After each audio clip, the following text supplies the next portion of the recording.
নিজ নিজ বাসস্থানে আবারও যে যার জায়গায় ফিরে এসেছে। ঘরে এসে সবাই বেশি খুশি, সবাই বেশি খুশি। হ্যালো এভরিওয়ান, আসসালামু আলাইকুম। কেমন আছেন আপনারা সবাই? আলহামদুলিল্লাহ আমি অনেক ভালো আছি। অনেক অনেক অনেক বেশি টায়ার্ড।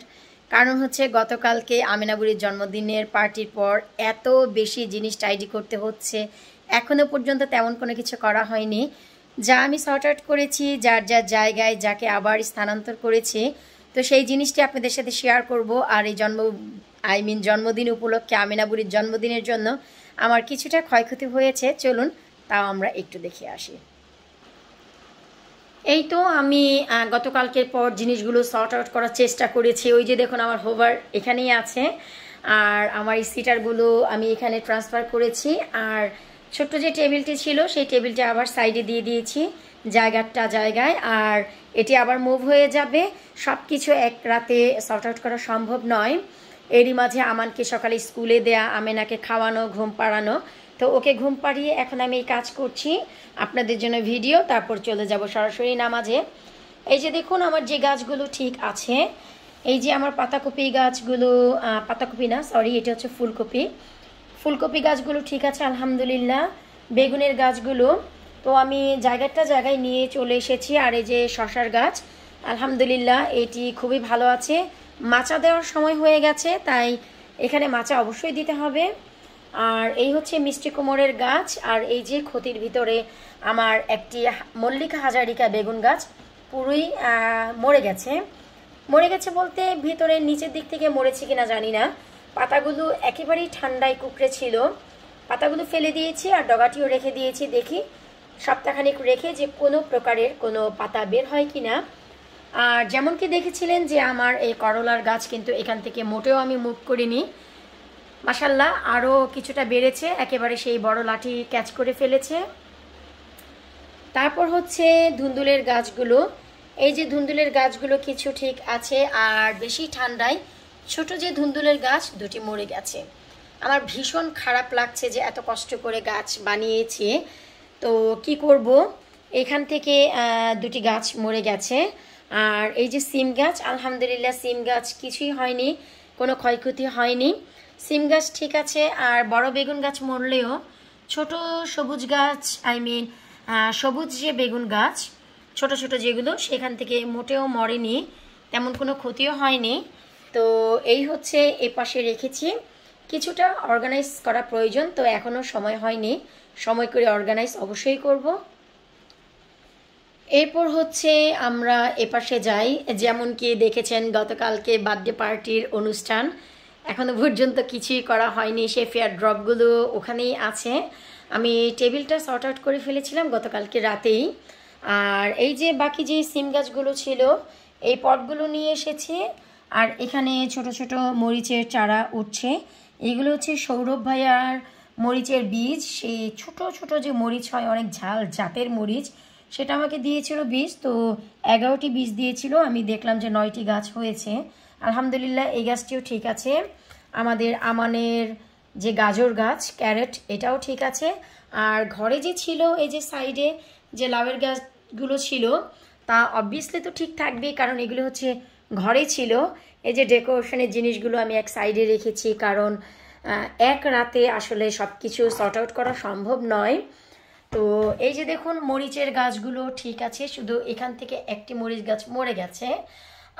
আর এই যে আমার আরও একটি ধুন্দুল গাছ আর লাউয়ের গাছ, তো এখানে যে আরও একটি লাউয়ের পট ছিল তা হচ্ছে ডোনাভাবিকে দিয়ে দিয়েছি।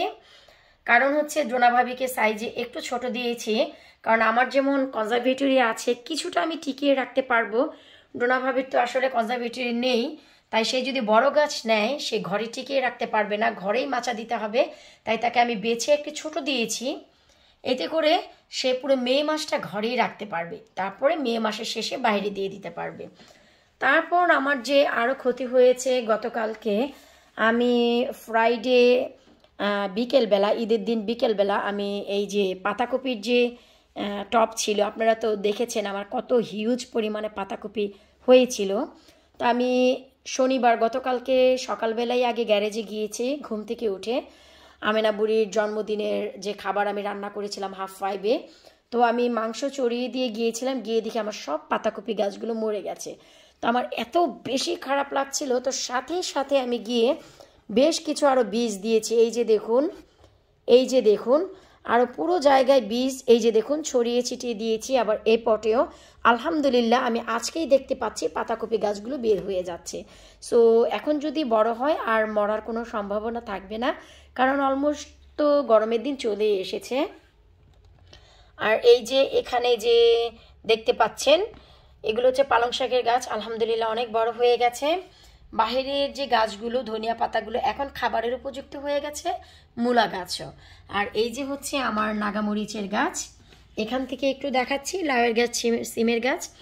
তো আমি আসলে সব কিছু এখনও সর্ট আউট করতে পারিনি। আর এই যে শশার গাছ, এখানে কিছুটা ম্যাজিক আছে যার ভিডিও খুব শীঘ্রই আপনাদের সাথে নিয়ে আসব।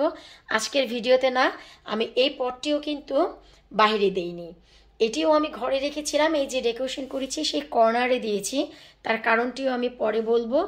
আর যেই ককশিটের বক্সে আমার সবগুলো গাছ ছিল সেই বক্সটি সহই আমি ঘরে নিয়ে এসেছি। আর এই ধনিয়া পাতার ট্রে দুটি ছিল মেন গার্ডেনে, আলহামদুলিল্লাহ ফ্রাইডে থেকে বেঁচে আছে, কিন্তু অনেক বেশি পানি হয়েছে বৃষ্টিতে, তো এগুলো আমি টেবিলে রাখবো। আর এই যে কচু গাছের পট, আলহামদুলিল্লাহ ছোট ছোট কচু পাতাও বের হওয়া শুরু হয়ে গেছে। তো এই হচ্ছে যে আমার যা যা ছিল, যাদেরকে সরিয়েছিলাম আবার নিজ জায়গায় স্থানান্তর করে দিয়েছি। এখন বর্তমান ইচ্ছে আছে যে এই ককশিটের বক্সে মাটি দিয়ে আমি ঘিকাঞ্চন যে শাক, সেই শাকটি লাগাবো। চেষ্টা করব 1 থেকে 2 সপ্তাহ ঘরে রাখতে, তারপরে বাহিরে দিয়ে দেব। আর এই হচ্ছে বর্তমান বাহিরের অবস্থা। ঘিকাঞ্চন শাক দিয়ে যে বাহিরে দেব তার কোনো ওয়ে নেই, কারণ হচ্ছে এই যে দেখুন অজস্র বৃষ্টি হচ্ছে, ভিডিও করতে করতে অনেক বৃষ্টি হচ্ছিল। ওই যে আমাদের যা ডেকোরেশন ছিল দেখুন এখনও পর্যন্ত কোনো কিছুই হয়নি। আজাদ যখন গাজিবো সরাবে আমি সেই ড্রপগুলো নিয়ে আসব। ড্রপগুলো হচ্ছে ক্লোদিং ড্রপ ইয়ার আছে, তো সেই হিসেবে এগুলোতে পানি লাগলেও নষ্ট হবে না। আর এই যে সব যে বক্স টক্স গিফট টিফট সব কিছু বাইরে ফেলে রেখেছি, বৃষ্টিতে বক্সগুলি যদি একেবারে ভিজে যায় তাহলে একেবারে পা দিয়ে মোচড় দিলেই অনেক ছোট হয়ে যায়, এতে করে বিনে জায়গা খুব কম নেয়। কলমি শাক বাহিরেই রেখেছি, ঘরে রাখার এখন আর তেমন জায়গা আমি পাচ্ছি না, কারণ হচ্ছে এখনো পর্যন্ত ডেকোরেশনের জিনিস সরানো হয়নি, সব কিছু ঘরেই আছে। এইগুলো যতক্ষণ প্যাকেট করে গ্যারেজে না রাখবো তো গাছ অনেক কিছু আনতেও পারছি না, তাই কলমি শাক এখনও বাহিরেই আছে। আর সমস্যা হচ্ছে যে এই পটের নিচে কোনো ফুটোও নেই, অজস্র বৃষ্টি হচ্ছে, জানি না যে কলমি শাকগুলো মরে যাবে কিনা। এনে যে কোথাও রাখবো সেই জায়গা নেই, কারণ হচ্ছে এই যে ডাইনিং টেবিল দেখতেই পাচ্ছেন যে এই টেবিলের উপরেও গাছের ছড়াছড়ি, এই যে সাইড দিয়ে ডেকোরেশনের জিনিসপত্র, এগুলি আসলে সর্ট আউট করা। আবার কিছুক্ষণ পরে এখন সময় হয়ে যাচ্ছে আবার আমানকে স্কুল থেকে আনা, আমেনা বুড়ি ঘুম থেকে উঠবে, তার আগে নামাজ শেষ করা, তারপরে হচ্ছে আমেনা বুড়িকে কিছুটা খাওয়ানো, আমানকে স্কুল থেকে আনা, খাওয়ানো, শাওয়ার করানো, হোমওয়ার্ক করানো, তো সব কিছু মিলিয়ে কেন যেন একেবারে হট্টগোল হয়ে যাচ্ছে। সবাই বলে আমি নাকি খুব বেশি ফাস্ট, যে কোনো কাজ অর্গানাইজ করে করতে পারি। হ্যাঁ পারি, কিন্তু তার জন্য কিছুটা সময়ের তো দরকার, আর একদিনে তো সব করা যায় না, তাই কিছুটা ভাগ করে নিয়েছি। সকাল থেকে অনেক কাজ করে ফেলেছি, এখন অন্যান্য কাজ করব, ছেলে আসার পর সময় পেলে আবার বাকি কাজ করব। তো এই ছিল আমার আজকের ভিডিও আপনাদের জন্য।